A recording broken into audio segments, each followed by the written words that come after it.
Alright guys, hello and welcome to today's video tutorial. Today I'm going to be walking you through how to purchase this script from codecanyon.net. So let's get started. The first thing you want to go ahead to do is to open your preferred browser. For me, I'm going to be using Chrome, and you want to go ahead and type in codecanyon.net just the way it is here. And once you're done with that, you're going to be seeing an interface just like this. We see a bunch of scripts just displayed. You can go ahead and select directly or use search for your Flutter scripts just with the search button. So today I'm walking you through this Pay Secure digital wallet application for user. So this is for both Android and iOS. So um, to proceed, you want to go ahead and read about the details of this script. Just where you have all of these, know about the features that the script has. There are some comments here. You can read through the comment section, and also you can support.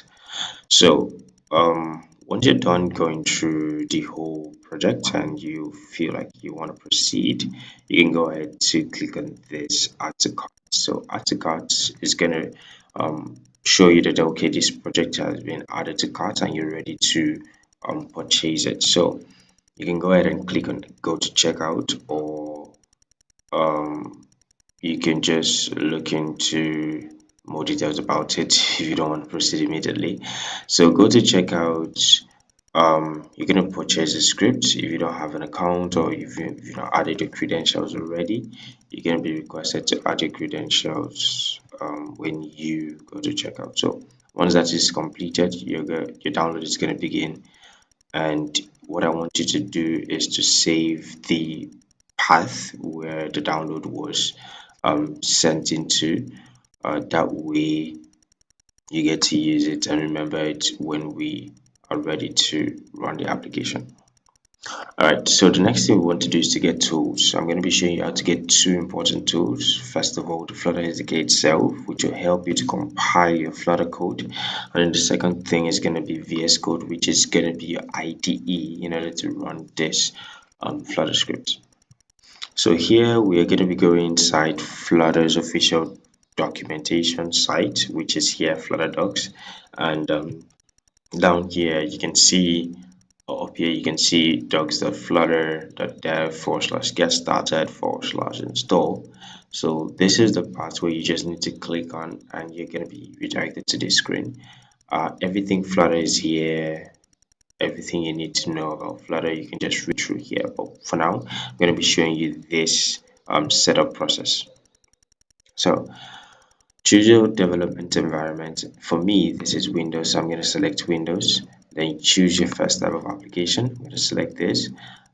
Start building Flutter application window. This is just confirming that your system meets the requirement. Then the next thing you need to do is to click on this button. This is going to download and install Flutter. Just so you know, you can also get this by using the Flutter SDK extension, Flutter Visual Studio extension. But I'm going to be showing you this instead. Once you're done clicking on this button, there's some critical steps you need to know here. So I'm just going to show you. So first of all, you need to extract. All right. So sorry about that. You need to create a new folder. All right. Now that new folder, you can call it any name that is unique to you.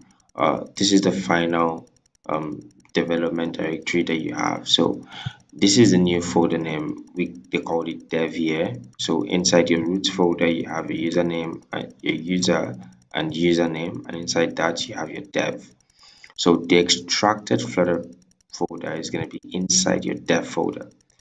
Now, once you're done with that and that has been completed, you want to go inside this Flutter and find bin directory. So when you get your bin directory, you copy it, and then you need to go to the next step now, which is to update your Windows path variable. Now, to update your Windows path variable, you need to go to environment variables, and inside your environment variables, you have this. So if you already have your Flutter bin directory already existing, you just need to update with the current one you just copied.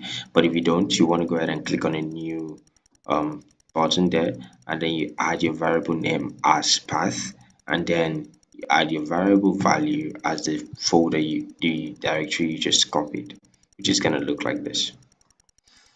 Once that is done, you need to click on OK 3 times and then you're good to go. Let me show you how to get Visual Studio Code just here. So I'm going to click on that. And then this is inside code.visualstudio.com/download. There are like 4 different options here. You want to go ahead and click on Windows. Once you click on Windows, your download is going to begin and then you're good to go. So what we need to do is now use Visual Studio Code to run our Flutter script, which we just purchased from codecanyon.net.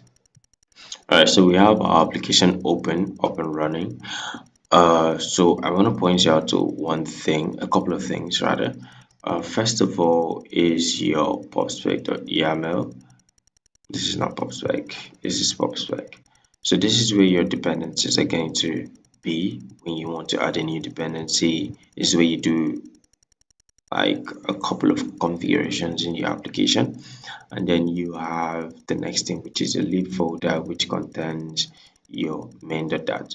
So in order to clear these red box that we have, you're going to be running a couple of commands, and I'm going to show you the command now. First thing you need to do is to flutter bucket. Once you're done with flutter bucket, these errors are going to be gone, and then you need to once they are gone, you can now run the application. So flutter bucket.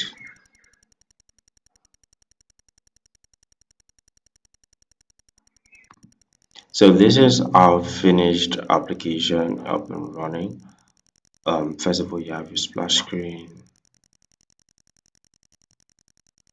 Alright, so we have onboarding and all of this and all of that. So this is how to run your Flutter code from Visual Studio Code and purchase your script directly from codecanyon.net. Thank you very much and see you next time.